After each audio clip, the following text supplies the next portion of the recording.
In on point two, Tamil Nadu Chief Minister Vijay moves fast after taking oath. Liquor curbs free electricity and welfare expansion, but can the state afford it amid rising debt and heavy dependence on tax-back revenue?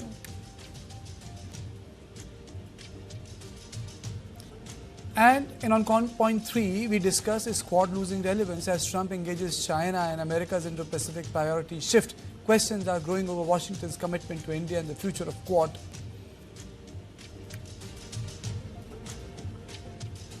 And let's take a quick look at the headlines. ECI announces schedule for Phase 3 of special intensive revision of electoral rolls across 16 states and 3 union territories. Delhi Chief Minister Rekha Gupta announces 2-day work from home for Delhi government employees. CM also announces fuel conservation measures including reduced official vehicle quotas, online meetings, metro use for officials. PM Modi meets Foreign Ministers of BRICS nation in Delhi. Russian Foreign Minister Lavrov, Iranian Foreign Minister Araghchi, South African Foreign Minister Lamula called on the Prime Minister.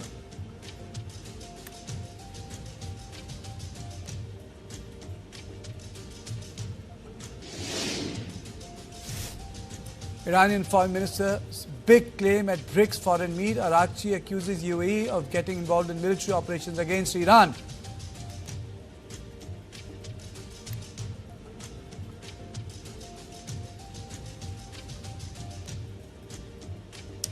The fallout from the deadly ambush on the church leaders in Manipur is now rapidly escalating across the hill districts. A complete shutdown has paralyzed Churachandpur after powerful student and community organizations intensified protest over the killing of 3 Thadou Baptist Association pastors near Kotlen on Tiger Road. Markets are shut, roads remain deserted, and public anger is growing over what many groups are calling a targeted assault on religious leaders and peace initiatives. The state government has stepped up security deployment. Visuals from the town showed deserted roads and heavy security deployed across sensitive regions. The Zomi Student Federation strongly condemned what it described as a merciless attack on church leaders and civilians, saying the killings had shaken the conscience of the Christians across the region. The Kuki Students Organization also issued a sharp statement calling the ambush heinous and unacceptable. Both organizations highlighted that the victims were religious leaders engaged in reconciliation, outreach, and peace consultation. Community groups have also questioned the ability of law enforcement agencies to contain militant violence in the region. Manipur Chief Minister Yumnam Khemchand Singh on Wednesday visited the injured victims undergoing treatment in imphal along with Deputy Chief Minister Losai Dikho, Home Minister Govinda Singh, and senior officials. The Chief Minister termed the ambush a dastardly act of terror and warned against attempts to derail Manipur's fragile peace process. The government has announced that it will bear all medical expense of the injured in hospitals to ensure best possible treatment. Investigation into the ambush are now intensifying, with security agencies probing the involvement of suspected armed groups after names linked to ZUF and NSCN-IM, which surfaced in allegations made by kuki organizations. According to local groups, the church delegation was traveling for a religious and reconciliation-related meeting when it came under attack. Congress MP Bimol Okoijam has blamed external forces for the bloodshed in Manipur. Let me play out the bite of Bimol Okoijam first. Those who want to destroy Manipur is bent upon expanding this crisis across community. Now it's no longer between two communities, is within the tribal communities of broadly the Kukis and Nagas, so to speak. These crises have been developing, and the intentions seem to be very clear, that create lawlessness and pressure whoever is the authority and destroy Manipur. That's the plan that some of these forces in collusion with those inimical forces from outside the country. They have been doing it, and unfortunately the government has not taken appropriate action still. In a major parallel development, security forces have also intensified anti-militancy operations across Manipur. 6 militants belonging to various band West and Thubul districts during operations carried out on Wednesday. Among those arrested is the self-styled founder chairman of the KCP-PWG along with 4 active cadres of the outfit from the Langkol area of Imphal West. Another accused linked to the banned UNLF Pambai faction was apprehended from Lilong, Chajing in the Thubul district for his alleged involvement in a bomb explosion case. With tensions running high after the killing of the pastor, authorities are now stepping up surveillance, area domination exercises and intelligence-based operations across the sensitive areas in Manipur. On this issue, I'm joined by Brijesh Pandey, Input Editor News9, Dr. Thangulal Haukep, Assistant Professor, Center for the Study of Law and Governance, JNU, Group Captain Binand Kumar Sharma, and T. Michael Haukep Lamjathan. Let me straight away go to Mr. Haukep first. Mr. Haukep, is this enough? Is enough being done?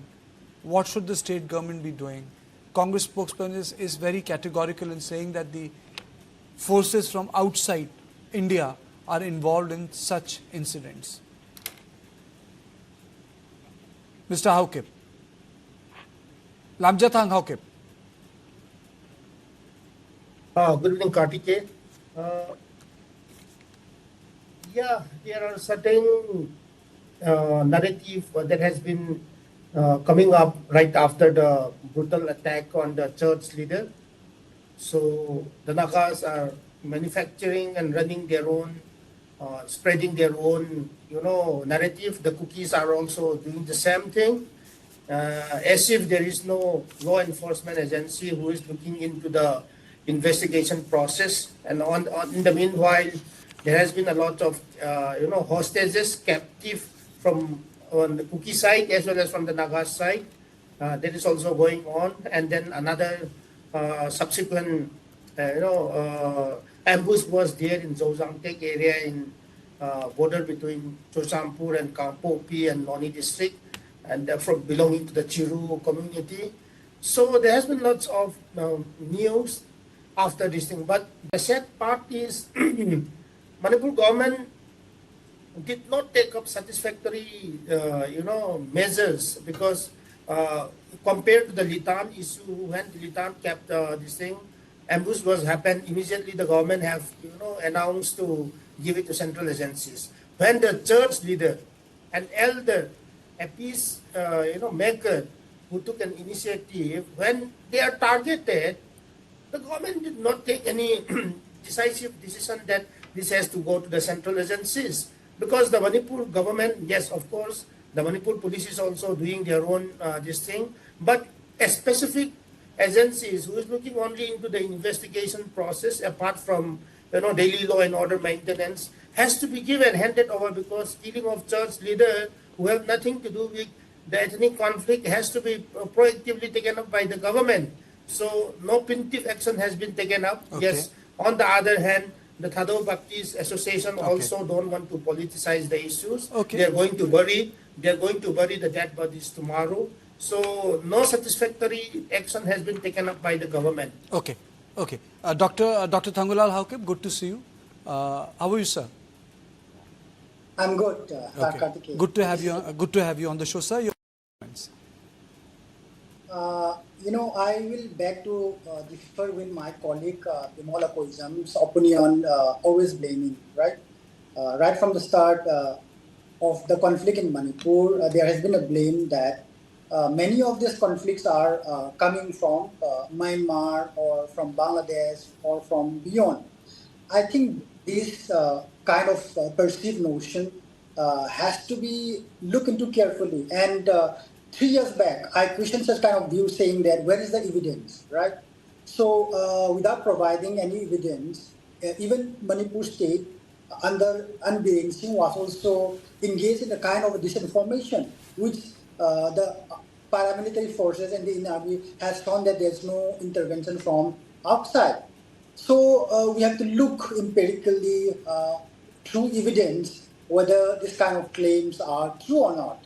And today I have this opinion that after 3 years of conflict in Manipur, how has New Delhi seen Manipur's problem, whether it's important in their discussion that do we still see it as one of a normal law and order situation as it is before, or are the incidents still treated as an isolated or sporadic, problems or incidents?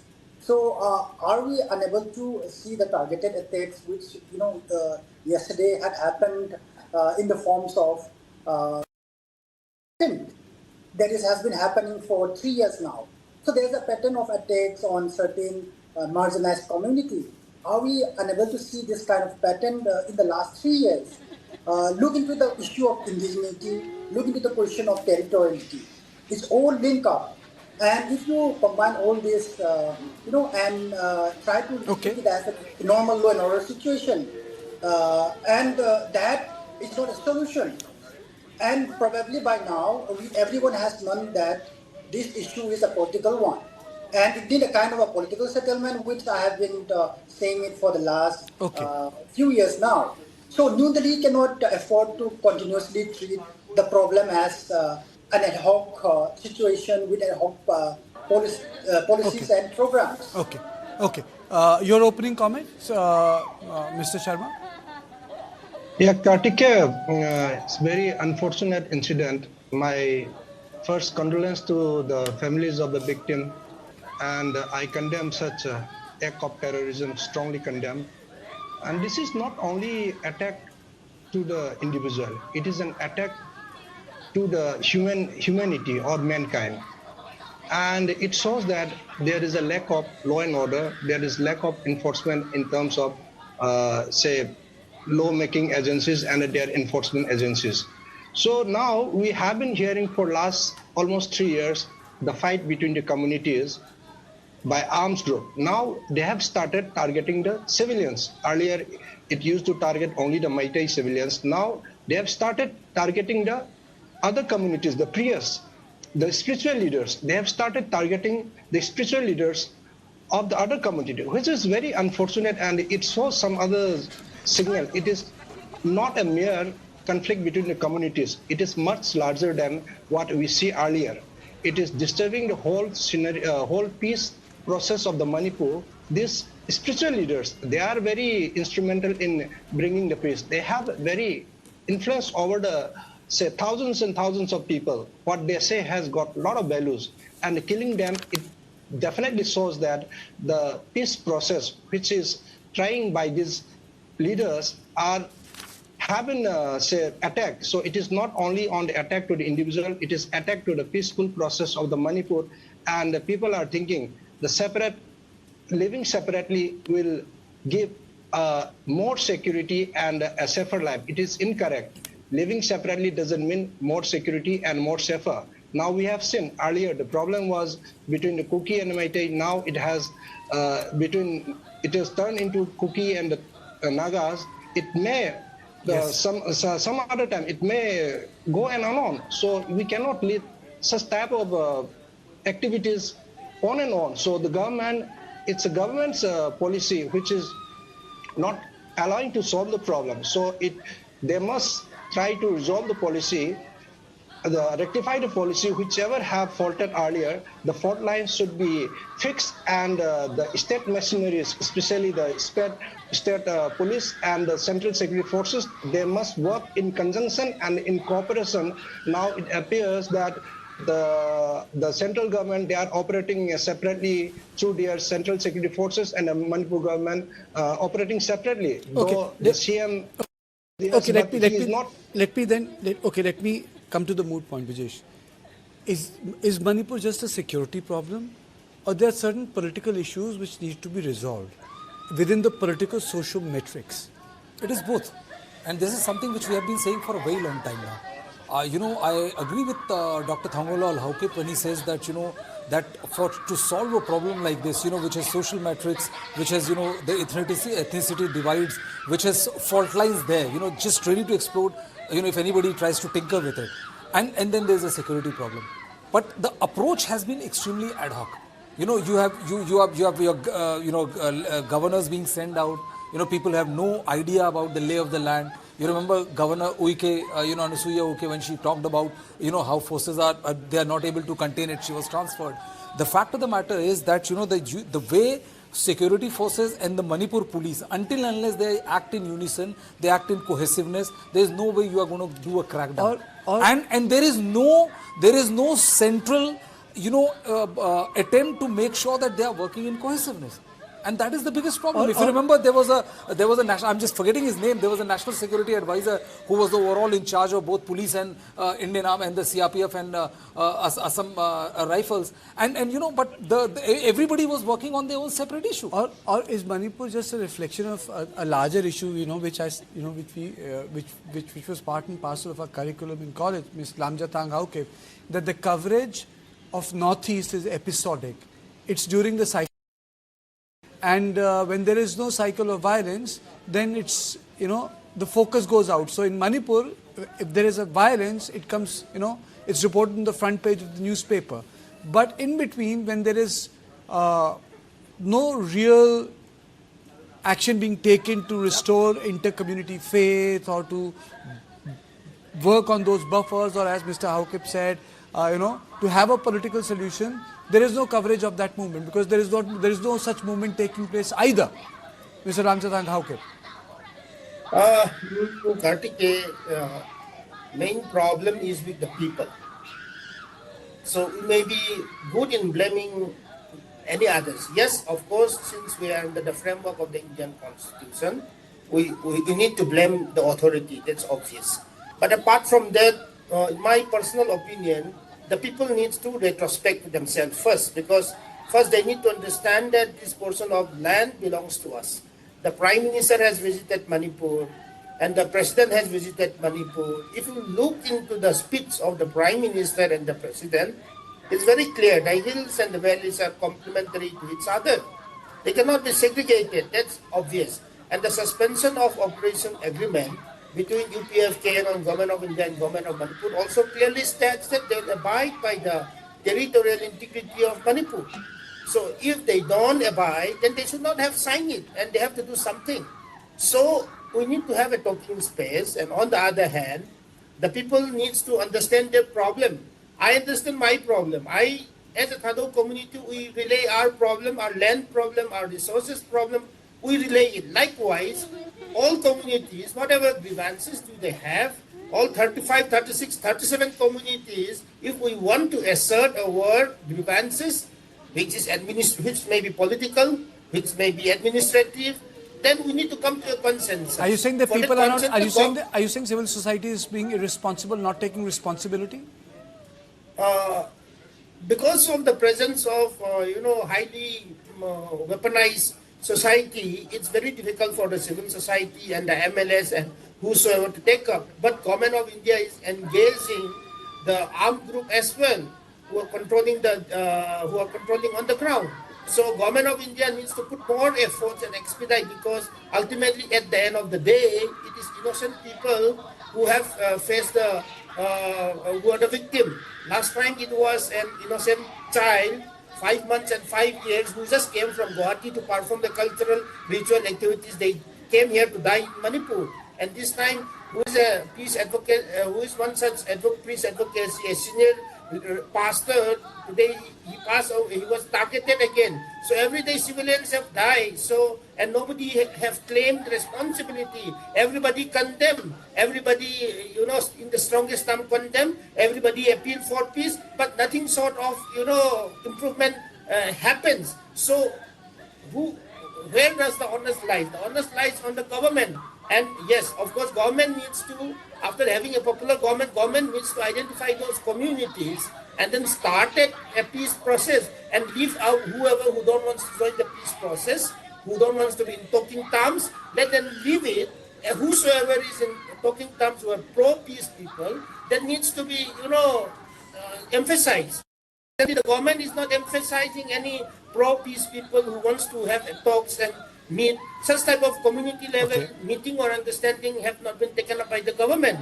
This is the fault line. Okay, Mr. Thangulal Haukip, that it's a different position. Even civil society is responsible for law and order and prosperity. Everything cannot be heaped on the shoulders of the state.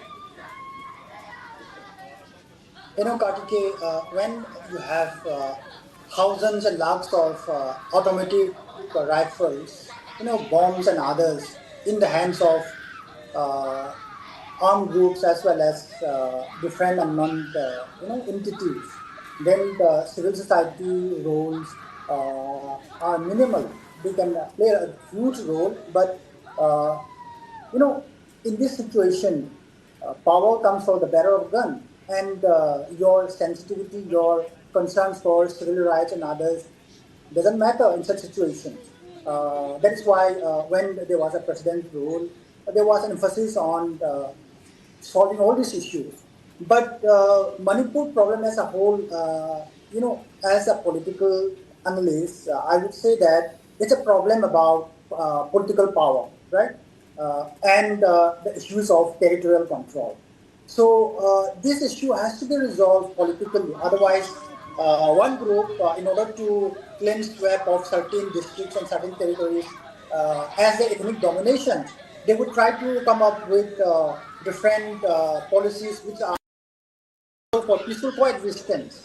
That's why political scientists always talks about power sharing in the form of constitutional democracy, where minorities' rights and territories are protected in certain forms which would come under the constitution. So we have never explored, and as Michael also has said, we have to expedite this process, and only then I think with clear division of power, I think it has become more happen and the peace can come. But it has become more complex, Mr. Sharma. For the first time in 3 years, there's a Naga element into it that was completely absent, and it has become very pronounced now. Yes, Kartike, it is very unfortunate, and this complexity has given the society more unrest. See, killing of the priests is very unfortunate. Earlier, civilians have been killing, but the leaders who have been trying to negotiate in the peace process, they have been targeted. So it is very unfortunate, and I would like to say, I have been saying again and again, see, law enforcement agencies. Who are the law enforcement agencies? The state police and the central security forces. The the Arms Act 1956 amended recently in 2016 and further 2022. Where is that? Is it implemented? People are roaming with arms freely in front of the security forces. So implementation is required. You have a UAPA Act 1967, which is incorporated the definition of terrorism in BNS, recently published. Are they enacted or are they imposed? People are kidnapped. The Kukis have kidnapped the Tangkhul and the Naga people, and the Nagas, they also have kidnapped or say kept ransom the Kuki people. Is it not act of terrorists? So people are taking the laws in their hand. Why? Because the government, the administrative tools, they are not enforcing the law as per the existing democratic setup in India. So if you are weak, the government is weak, let it be central appointed governor or the different government led by the different people. So things will continue, and complexity will be more, and the external agencies who are eyeing to break the India will have a bunch of pie without much of difficulties. So it is our duty, the India government and the state government, to enforce the existing laws and regular rules existing in India and punish actively. Why? We have say security forces ratio of 1:30 in Manipur. As per the records given by different media, including you. Why one armed security forces is not able to control 30 people, 30 civilians? It is very sad. And this incident happened in the so-called Tiger Road, where I think their security forces, security guards, Assam Rifle Post is there, and also there must be state police around there. And there must be so many intelligence, and they have drones nowadays. Why they are not able to investigate? Why it's taking so long, and why they have not captured anybody? So it is a failure of the state police. Let me put this question very bluntly to Brijesh. Brijesh, you have covered BJP for a long time. I mean to say, it's not a party which doesn't take quick decisions. It can take quick decisions. Do you think that the inability to make changes in the first year, costed this? Oh, absolutely. It did. They allowed the situation to ferment and reach this level. I would say it was, if they would have acted quickly as they have repeatedly, I think a lot could have been saved at that point of time. Potential political dialogues could have happened. One of the unfortunate aspects is the writ of the state doesn't run large as far as the state of Manipur is concerned. And that is causing a big problem. And there is no clear defined policy on the part of the central government which can give you hope that, that the situation can somewhat be, wrestled back in next 6 months, 9 months or 1 year. There is no such policy on there. Forces are working on their own. There is no parallel political process which is there. There is no attempt to make an outreach to those people who are willing to, to bury this hash. But what is the reason? If you recall, there was a special session, fiery speeches were made in Parliament. Why? I mean, so what's your assessment? See, because all of those are just, just like that, just fiery speeches. The problem is that it's very easy to make fiery speeches and it's very, very difficult to implement that on the ground. Did we see any follow-up after those fiery speeches which were made in the Parliament? There was no follow-up. People don't know who is heading the situation. People don't know whether any kind of effective political dialogues are being made. And until unless there's an effective political dialogue, there's no way you are going to, get the situation back to normal. And this is exactly what is happening. Absolutely. You have summed it really well. Thank you all of you for joining me on Point. And this is to my viewers that this is our commitment to the stories that come out from Northeast, and we'll continue them, cover them in depth and entirety. So now we move to the second on point, but that will come after a break, because the second on point is about who? Vijay, the man in saddle. And it's about what is he doing. And we are going to discuss Vijay's new deal. Can he afford it? After a short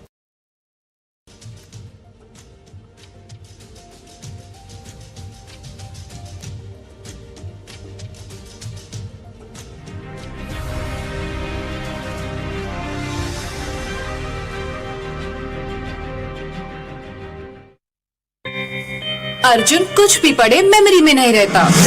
Take it, date not bites. No added sugar, preservative के बिना dates, बादाम, पिस्ता, काजू और शहद से तैयार किया गया Lion dates nut bites. Take it, Lion Date Nut Bites. Monday आइएगा सब पेपर्स के साथ।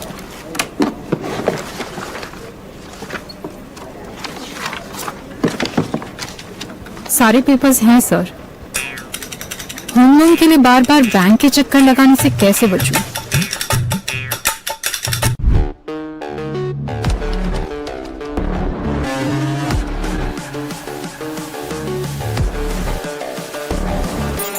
Welcome to this edition of the AI Report. Accepted.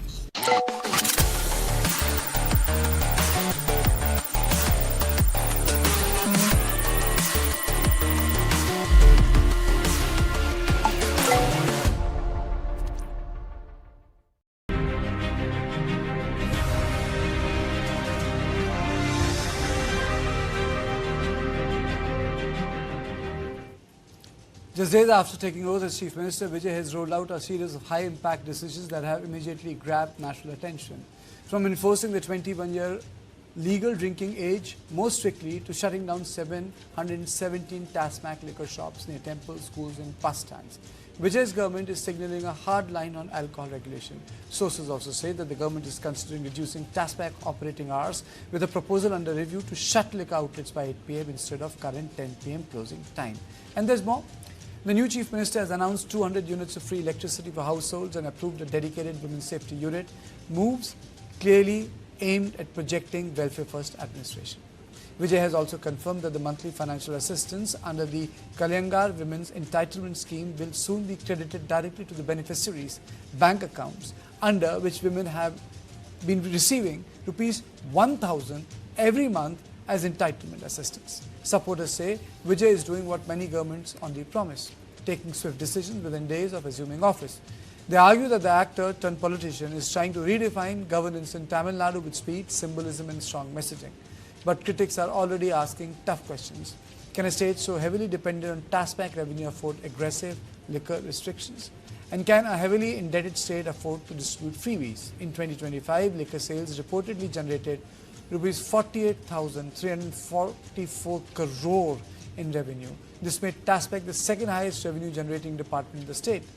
Tamil Nadu is already among India's stressed states with liabilities running into lakhs of crores.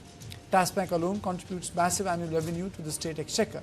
So when the government shuts hundreds of liquor outlets and simultaneously expands welfare commitments, concerns of the physical sustainability becomes impossible to ignore. But this is one part of our conversation. The larger conversation is, what is Vijay's New Deal? Let's define that. And on this issue, I'm joined by Brijesh Pandey, input editor, News9, and Venkatesh Ramaraj, spokesperson. Party. Thank you very much, sir, for joining me. I'll start with you. I'll begin with you. So how do you define Vijay's New Deal? Will it be effective? Will he be able to take care of the revenues, sir? Good evening, Sharmaji. Thank you for giving me the opportunity to be part of this debate. So yes, many common people have been telling that the TASMAC shop shouldn't be placed next to an educational institution or a worship center. So this is a great move. 717 shops have been closed, and it has been ready. The number of shops have been reduced from 4,800 to 4,100. And I see that this is going to really help the common people. So this will prevent disturbances for the people who are coming to worship in the temples and other worship centers. And mainly the important problem that all the opposite parties that were talking about during the election is that the drugs prevalent everywhere, and particularly it is available for the students of schools and colleges, whichever school, because I am in social service. I've been meeting teachers, headmasters here now and then. Everyone said that the nearby shop, the next shop is supplying drugs. So this is the first move that the reduction of these TASMAC shops is a very good move, and subsequently has also announced that there is a new task force that has been will be constituted with 65 dedicated stations led by an IGP, which is also a great move, because we know that youth are the country, and if the youth are not protected, then the entire future of the country is in stake. So this is definitely a good move, and I see that it is not going to create any revenue loss, because when you do not have a shop in a particular place, the consumers are going to go to the next nearest shop and they're going to consume. No consumer is going to stop. The one who is going to consume food will continue to consume food. No matter the entire idea of the discussion is not TASMAC shop. TASMAC shop is one part of it. It's Vijay's New Deal. That's the headline of the show. Mr. Rajshekharan, thank you so much for joining me in this conversation. So, how do you describe Vijay's New Deal? The sort of announcements he has made in last 4 or 5 days, sir. Karthikeya, good evening. Mr. Joseph Vijay, the Chief Minister of Tamil Nadu, has definitely made some good announcement in the interest of the state and its people's welfare. So we must welcome it. See, we should not be very cynical for every action, every decision taken by the new government. It is just 4 or 5 days old.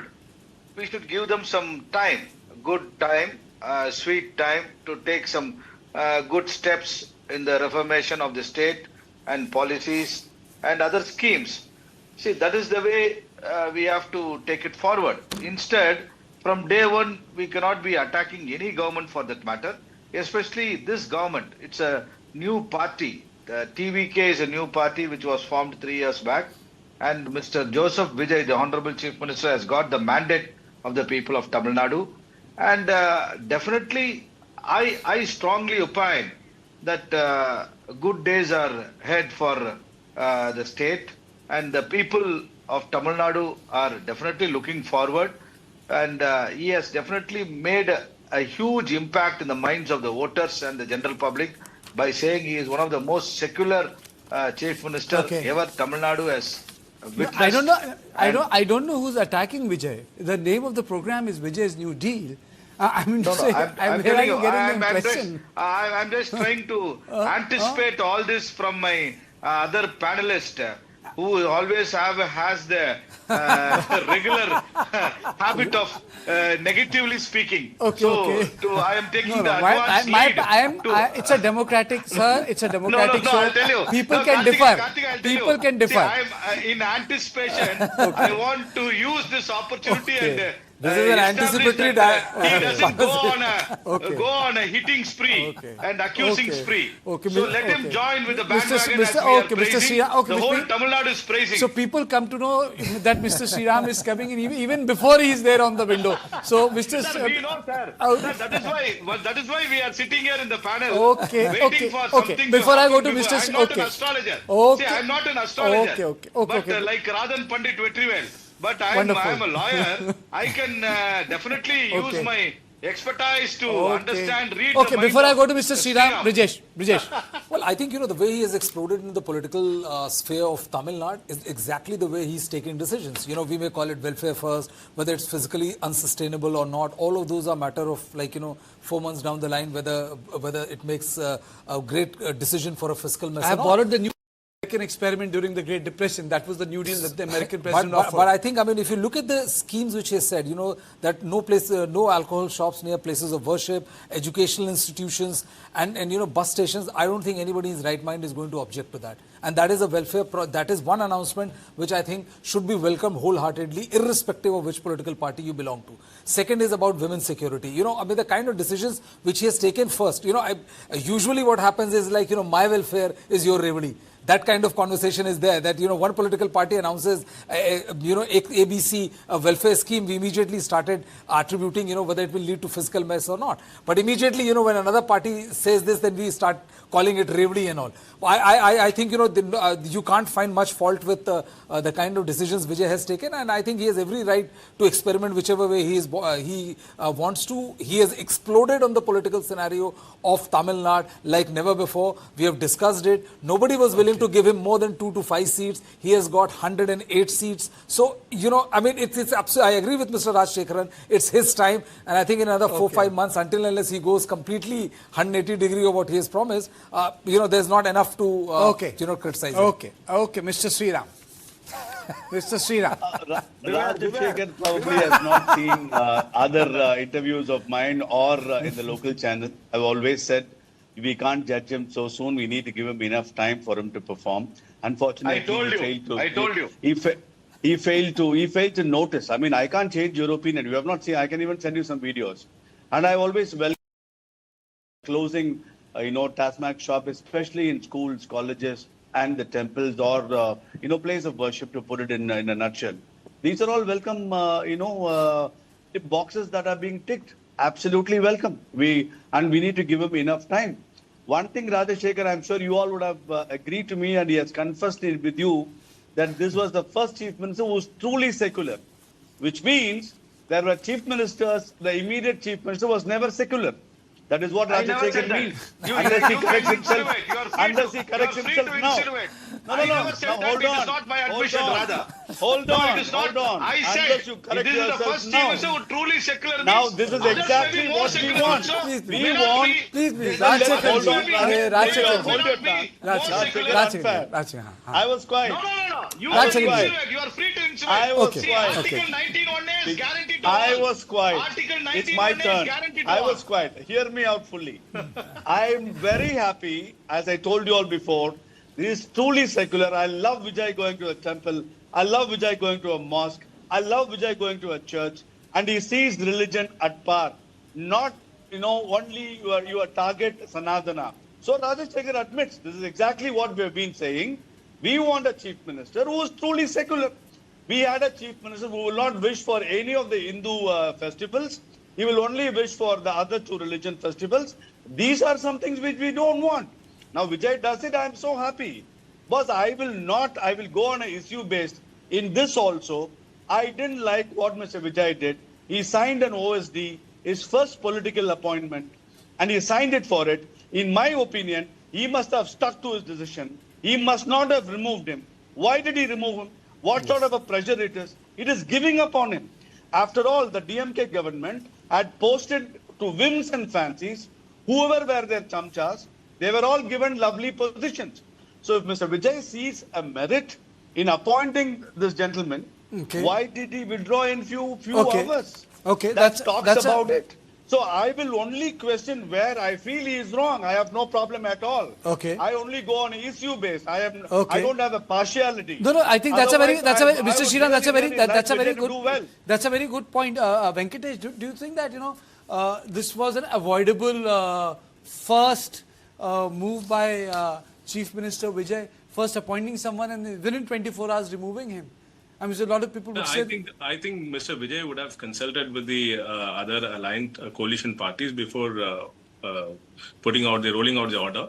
Because, when you are appointing an OSD for the Chief Minister, the person, whoever is taking over as the OSD, should have the competency and the expertise to be an advisor.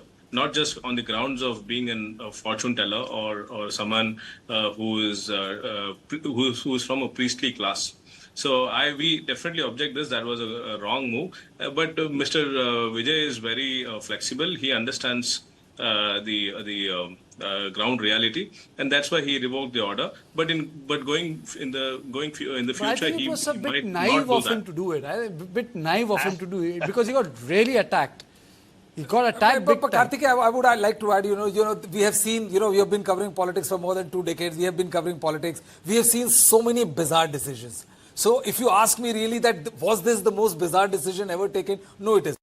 I agree that he shouldn't have done this. That shouldn't have been the first move of a person who have exploded on the politics of Tamil Nadu when nobody was giving him more than 2 seats, 5 seats, and he's won the election, formed the government. He should have made a better start. But is this the most bizarre decision ever taken? No, this is not the most bizarre decision ever taken. Not the most bizarre decision? No. Mr. Rajshekhar, not the most bizarre decision. I'll come to you. Sriram, I'll come to you. No. I'll come to you. I'll tell you. The decision should be solely Mr. Vijay's. Whatever he decides, whatever... I'll come to you. No. I'll come to you. I'll come to you. Let it rotate. Rajshekhar. Kartigai, let BJP, RSS, right-wing supporters not celebrate this move, because Radhan Pandit Vetrivel has just now spoke in a local channel. He is on live on one Tamil channel saying that he is an atheist. He doesn't believe in God, but he believes in the rituals.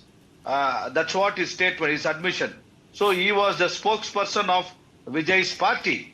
So he has all the credentials. His astrology is his passion. That's what his admission. It is not mine.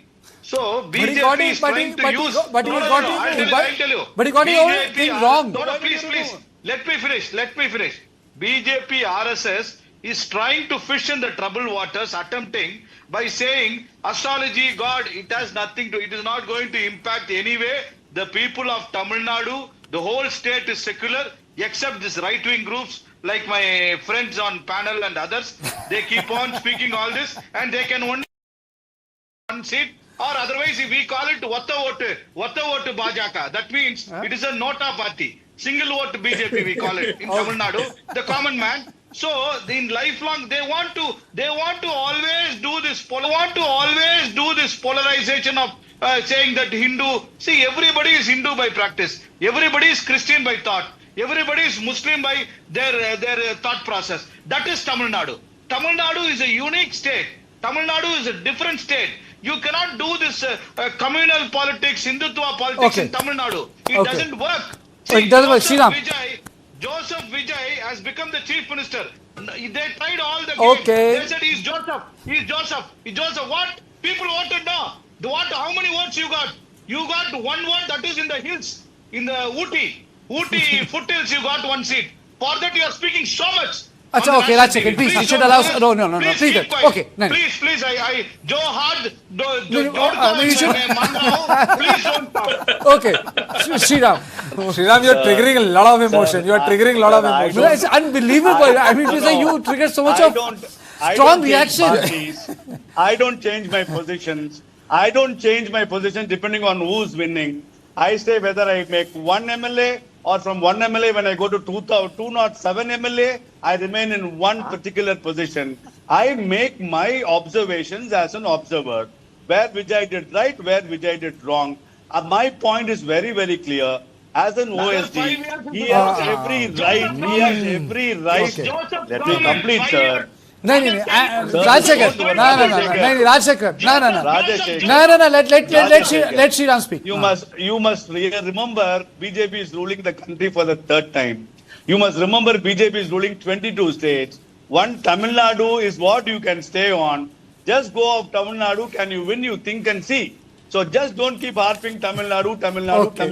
Hold on. We are very happy that both the Dravidian parties are out. We are very happy that there is a new face. I have come. I am very happy, but does not mean I will keep tamsaing whatever Vijay does. I feel bad for Vijay because he can't even put one OSD. And Mr. Venkatesh brought in a lovely English word. Vijay is flexible. You see, let us see how long Vijay is going to be on flexible.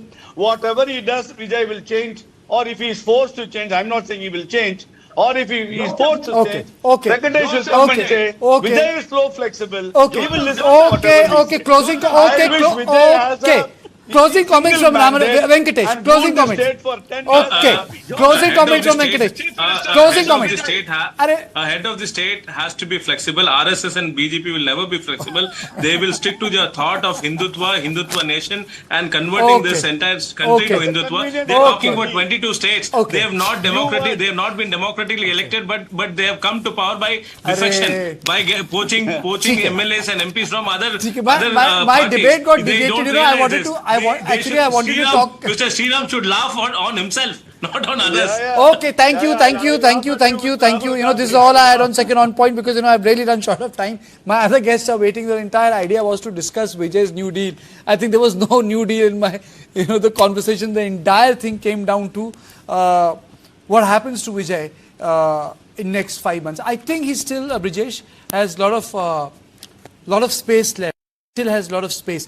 I think his honeymoon period is not going to end soon. I don't think that he's under any kind of pressure. If anybody thinks that he will be pressurized and all, he's not under any kind of pressure. He has more than enough numbers on his side. He has charisma on his side. And people and observations are very fickle. If it doesn't split, they have 25 MLAs ready to vote him. So there's no problem with the number. I think and what he's doing, he's also doing not welfare first. I think he's doing women first. One of the key reasons why there was a liquor ban in Bihar was W is common in both women and welfare, and he has done it for women.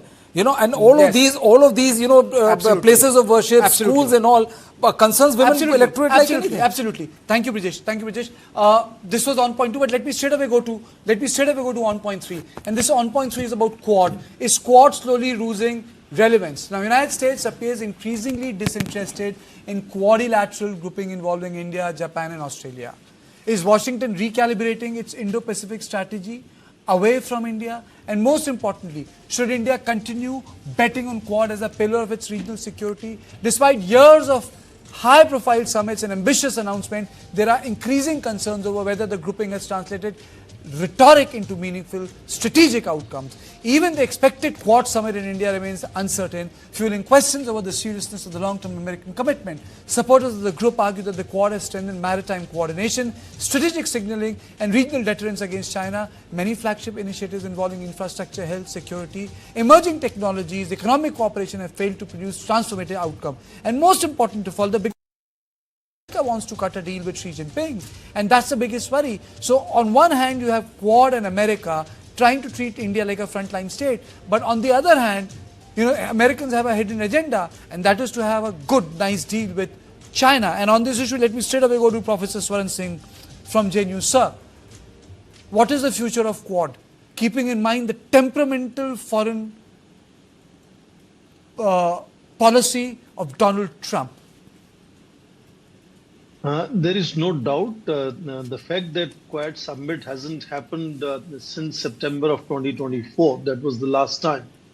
It does raise certain curiosity as to what is happening to Quad, especially so because it was on a hyperactive mode 4 years before that.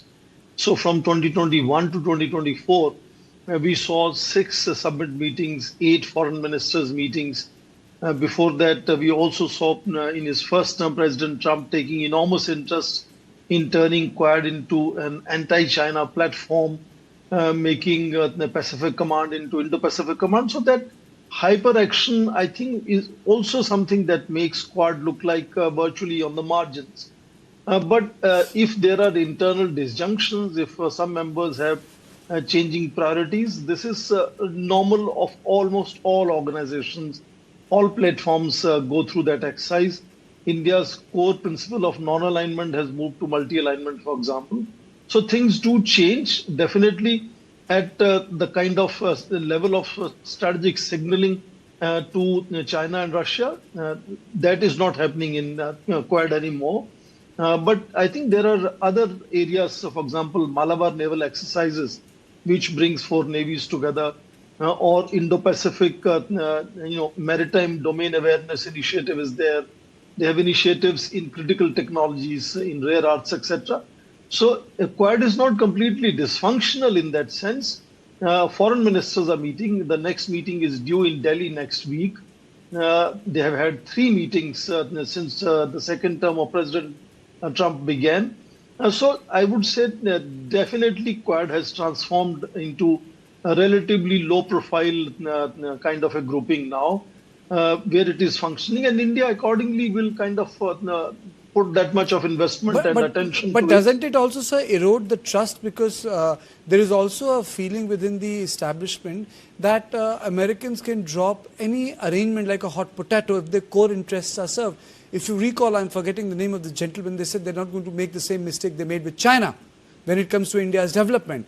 And we share a boundary with China, a contested boundary with China, and that's really, it's a big problem for us, because China doesn't want to resolve it in India's sense of time. You know, they will take their own sweet time.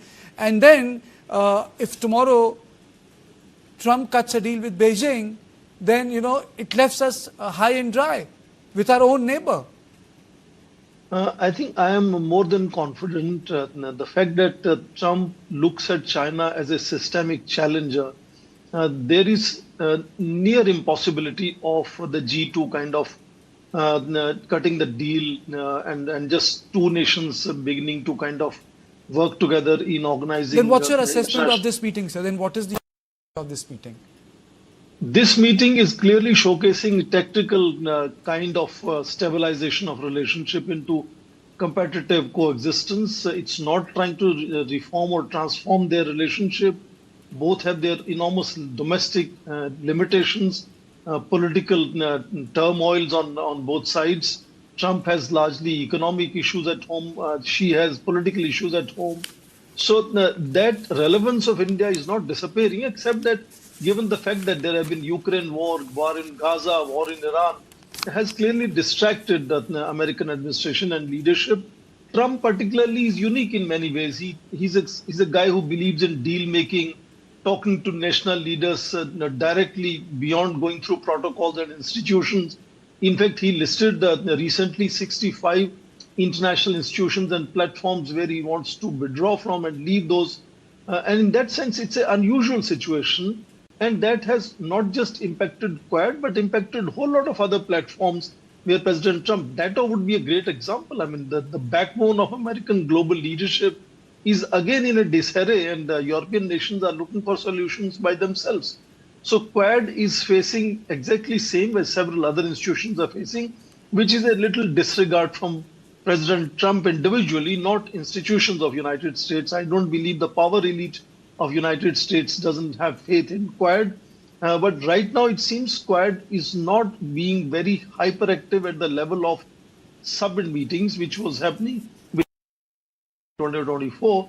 And therefore, India is accordingly engaging with Quad as much as possible in terms of mechanisms that are still functioning and has a lot of other opportunities. Are you So saying? BRICS Are you saying? has expanded in the same Are you saying that, you know, it's in some sort of an hibernation to be retrieved when required? Hibernation perhaps would be slightly stronger term. As I'm saying, if you kind of omit summit meetings, rest of Quad is still functioning, except that it was very kind of heavy on the top because they were meeting so frequently. And United States during first term of President Trump was really projecting Quad as anti-China platform. And you would remember Mike Pompeo's speeches of who was saying I make difference between the political party that is ruling in China, Chinese people, and he would address I'll Chinese quote your people. article. And therefore, India was... I'll quote your article, the quiet quad from strategic signaling to an embedded minilateralism or a silent drift. Silent drift? Silent drift? Potentially it could go silent, except that right now we see there is a fair amount of cooperation and bonhomie between Australia, Japan and India. And in that sense, these three have continued to work together. And right now on 24th and 25th of this month, we will see all foreign ministers meeting in New Delhi. And I think that could give a little momentum perhaps, because the earlier two meetings happened in Washington, D.C. And in that sense, in that capital of the world, in that sense, these issues were not getting as much highlighted as perhaps in New Delhi they will be. So yes, there is a relative marginalization, if you want to call it, in terms of high politics, because summits are not taking place. But summits are only one part of Quad, and they have over time also institutionalized it, and some of other mechanisms are still in operation, and we don't know what happens in Beijing, whether that will make President Trump rethink and plan a visit for New Delhi. Okay, thank you, sir. I've really run short of time, but I would say that from your own article, I think it's looked like a silent drift. So this is all I had on Point tonight. I'll see you tomorrow at the same time. Thank you and good night.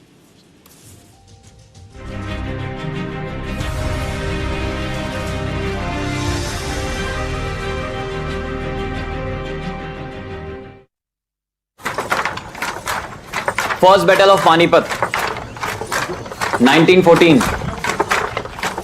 Madhubani, carbon dioxide, Tropic of Cancer, Kyoto Protocol. Which city is the textile and diamond capital of India? Surat. Help me prep for my UPSC exam requisite. Snow leopard, Inertia.